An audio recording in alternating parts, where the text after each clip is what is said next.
Against Orlando again, a lot different tonight than the result Friday night in Orlando. That is for sure. Derrick Rose did have 23 for the Knicks, but Terrence Ross, all 22 of his points in the fourth quarter, and the Magic outscored the Knicks in the fourth quarter 36-24 and win the game 110-104. Great to have you with us, everybody, from our Delta MSG studios.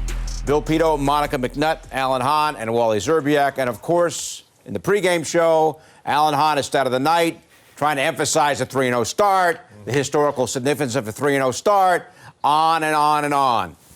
What do you have? What I have is you open the damn pregame with that stat.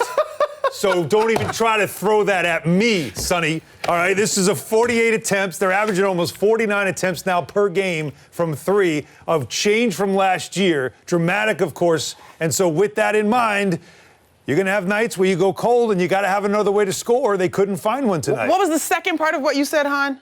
You got to have another way to score. I mean, This was a team that has the ability to knock down free throws. To me, Wally, there was no attempt to get to the paint with a concerted effort to capitalize from the free throw line. As a unit, they shot 68% from the free throw line, but they shot almost 10 less free throws than the Orlando Magic to me. I get it. We love the three. I personally love a three. But when it's broke, you got to figure out a way to fix it. And with other options offensively, I thought tonight they settled. Yeah, I noticed it in the first quarter. 8 of their first 9 shots were threes. And they weren't threes like Coach Thibodeau talks about, breaking down the defense, spraying it out. They were just one-pass three, one-on-one, 3, off the dribble 3. And they were hitting them in the first half in the first quarter, but eventually that kind of ran out. And Julius Randle, he struggled a little bit tonight. He got to 30 points, 16 boards, but he shot 8 for 24. And he dominated the ball a lot. And he took the ball out of guys like Fournier's hands, out of guys like Kemba Walker's hands a little bit, and those guys couldn't really get into a rhythm.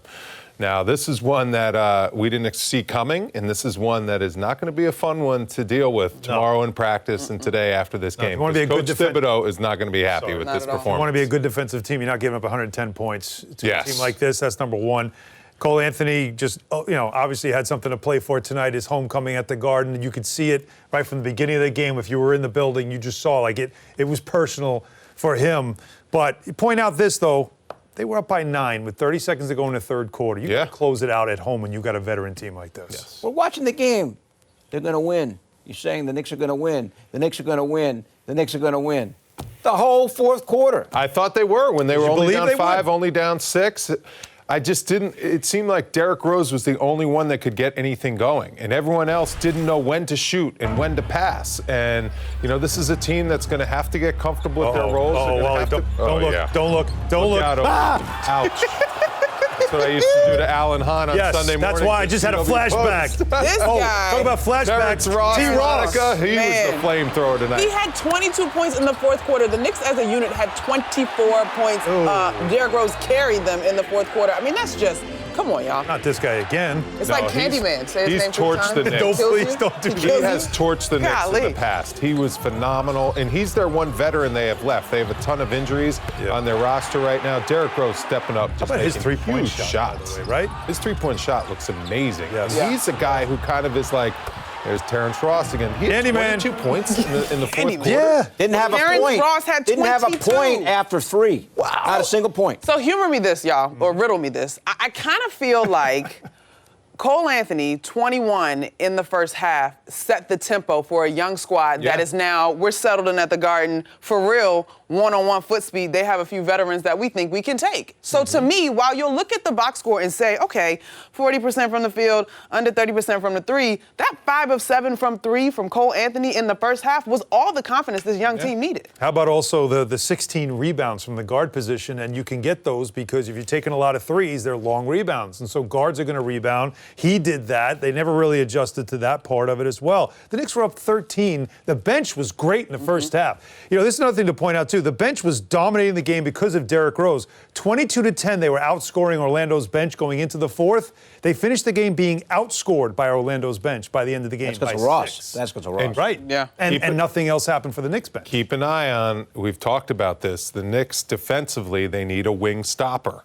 Yeah. And in the first half, Cole Anthony was getting whatever he wanted, and in the fourth quarter, Terrence Ross was getting whatever he wanted. They need someone to step up and shut off guys' water when they get going and not allow 22 points in the fourth quarter. That's something to keep an eye on. Derrick Rose, bright spot again. I tell you, he consistently puts forth excellent contributions. Yeah, and you can tell Thibs trusts him.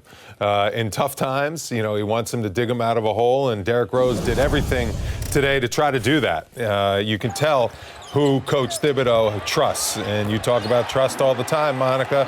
They go a long way back. So, you know, when they needed buckets, when they needed a guy to make plays in that fourth quarter, Derrick Rose stepped up and did it, 5 for 8 from the three-point line. It was just one of those nights where Julius Randle couldn't get one to go from outside. And when Julius Randle struggles, you know, the Knicks are going to struggle a little bit. And, you know, Derrick Rose, though, you can't say enough about what he did tonight, Alan. That three-point shot has become such an element for him now, a new dimension to his game. And when he came into the game, Wally, I had to laugh because he enters the game. First of all, the ovation that he and Taj Gibson got when they came in the game was great. The building had great energy in it for most of the night. But he took threes, and he almost like at one point looked at the Orlando bench with a smile. Like, you see this new toy I have? Like, he was enjoying it.